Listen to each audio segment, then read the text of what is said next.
dal leen ak jàmm ci AGT News chaîne bi leen di jox xibaar yi wér te wóor abonné leen ngir dara bañ leen a raw.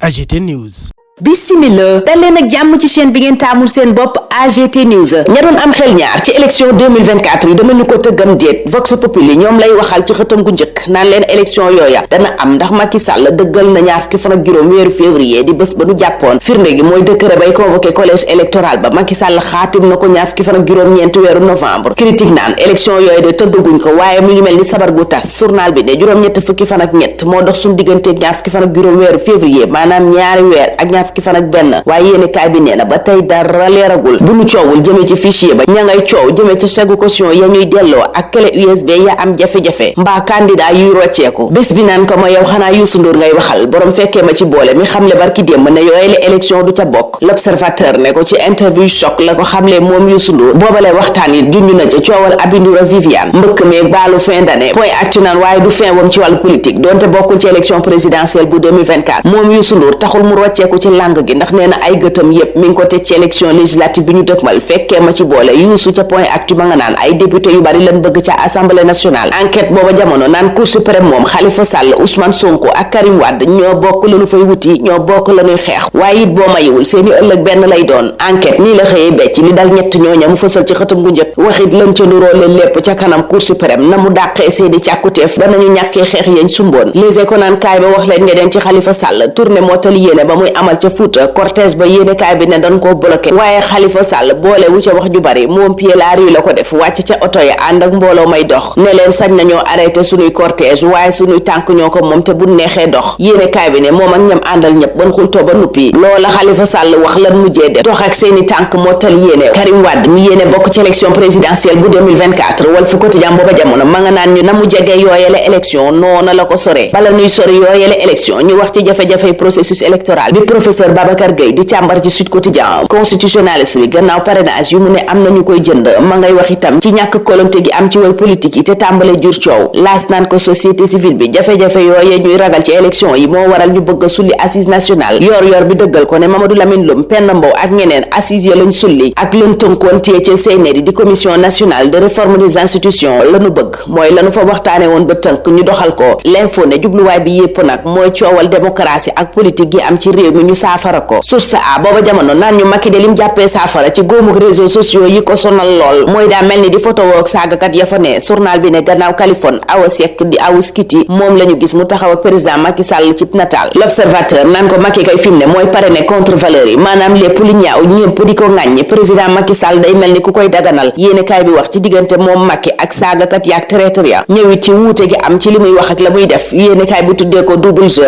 teg ca nag ne protocole ak sécurité bu président Macky Sall ci boppam ñoo war a gën a farlu ci liggéey bi ñuy def tribune booba jamono naan kaay leen ma wax leen li gaa yi def ci juróom-ñetti millions ak ñaar téeméeri junne ak juróom benn fukki mètre carré yañ déclassé woon ca bande filao ba tribune ne tong-tong gu rëy lañu ko def ñetti junne ak juróomi téeméeri njaboot ya ko yayoo woon fee lan leen teg Ablaye Seydou Sow ak cadre APR yenn la ca journal ba joxoñ ne ñoom daal ñoo jàpp bërëb ba séddoo ko ci seen biir téeméer ak juróom benn fukki hectare dagg nañ ko jox ko ay gaynde équipe nationale football te teguñu ko fenn Amadou Ba moom ñaar téeméeri milliards la teg ci taabal ji ngir soxna yi moom seen bopp ci wàllu koom entrepreneuriat la ko jagleel buñ sukkandikoo ci Le Soleil les échos naan gannaaw coow li diggante moom ak njiital Soleil Mimi Touré ngay wokkanteeg njiital Jeune Afrique ci mbiram Ousmane Sonko Karim Wade les échos naan Marwan Ben Yahmed de ab laaj dong la samp waaye Mimi Touré da koo tontu loo xam ne weñ bu ca dal dee ñi amee laago te sonn bay bëgg a dee ci réew bi di Sénégal yéene kaay yu bari bokk ci Vox Populi ña nga ñu yeggee kàddu yu coalition Sonko président 2024 yëkkati jëme ca ñoom journal bi ne Sonko ak ñamu àndal dañ leen a masaw ci jafe-jafe yi ñuy jànkonteel ak sàggan gi ñu leen sàggane te nu bokk ci réew mi am fi àq bokk na ca àq yooya loi d'orientation sociale ñu doxal ko Vox Populi ne Sonko ak ñamu àndal nag foofa lan teg seen loxo ne loola nanu ko def ngir ñi amee laago mën a gis seen bopp génn ci coono ya ñu ne libération naan ki ne ci coono dëgg kay mooy Kabiru Mbodj ña ngi ko tëj ca France ëpp na at ndax njortu ne dafa yegg ci ay jigéen yéene kaay bi ne bu weesoo ñett ña taxoon ñu teg ko loxo te jàppoon ne yegg na seen kaw juróom-ñaari fan weeru octobre atum 2022 journal bi nee na am na beneen soxna bu ñëwit wi ne Kabirou Mbodj def na ko lam def ñeneen ña ñaar fukki fan ak benn weeru mai atum 2022 journal bi ne ñaar fukki fan ak juróom-ñaar gannaaw bi juge ba jëlee ab décision ne dana ko may bàyyib négandiku ci kaw caution parquet di procureur bu France daa xëpp ca yëf ya suuf tax Kabirou Mbodj des ca kaso ba. ñu des ci wàllu yoon ak libération mi ñuy xamal ne Colline Faye doomi France biñ tëj ci mbiram Ousmane Sonko ca kasob jigéen ña ca Liberté 6 gerewub xiifal ba mu nekkee woon mujjee na ko ba bés bi la jour moom bàyyeegul ba tey colonel Youanidou Wanja directrice hôpital militaire bu Ouakam yéene kaay bi moom la xëy del si ci jaar-jaaram waxit mooy kan journal bi tàmbalee naan ñu ren solide la yéene kaay bi ne ma nga dëggal boppam ba muy nekk ndawal militaire atum 1997 lañ ko yóbbu ca xeex yu metti ya amoon ca Mandina Mankagne moom gynécologue bi bés bi nee na ñu bari jàpp nañu ne mooy góor gi jaw bu jigéen doomu Amadou Tidiane Wan la ancien maire bu Kanel El Hadji Dia borom këram seede ni mu farloo ci liggéeyam seede it ni mu farloo ci diineem ndax nee na soxnaam si di Youanidou Wan fajar gu jot moo koy yee ngir ñu julli lay cëslaa yu boobaleb nataal mooy ndam li hôpital militaire bu Ouakam am keroog ca greffu roñoo ya Walf Quotidien booba jamono naan ñu bari ca xale yi amee woppi cardiaque seen bakkan a ngi ci xortu gerte opération la ñuy xaar boobu ba tey mu taw a yegsi journal ba it di fàttaliku si di Lamine Niass mi am juróomi at tey ci biir suuf Walf Quotidien ñeenti fan weeru décembre atum 2018 la si di génnoon àdduna Direct News naan kay waaja faatu kay mooy poste journal bi naan poste national a ngi ci sukuraak bu méttee métti jafe-jafey koom yam amoon kilifa yenn daanu ko saafara deltuwul ginnaaw benn yoon ñu jël yoonu bitim réew xooli sunu gaynde yëngu ci wàllu football lu nu fa liggéey ci njeextalu ay bés bi stade nañu tàmbaleeg Bamba Dieng mi dugal benn but Sima ñaar Gana moom daa fekki ñaxateeg Kouyaté dóor leen sunu lamb booba jamono naan ñu Ama Baldé ak Balla Gaye 2 xàccandoo dóorandoo lañ bëgg a def ci lamb ji daje nañu ñoom ñaar te danoo fas yéene jàppalante ngir mbokk gi leen boole sunu lamb ne Balla Gaye 2 lam yéene ca loola bokk na ci Ama Baldé ak Sa Thiès bés dégg titre roi des arènes ñu taxaw foofa ñaanal leen kendal ak jàmm ba ëllëg inshallah. AGT News.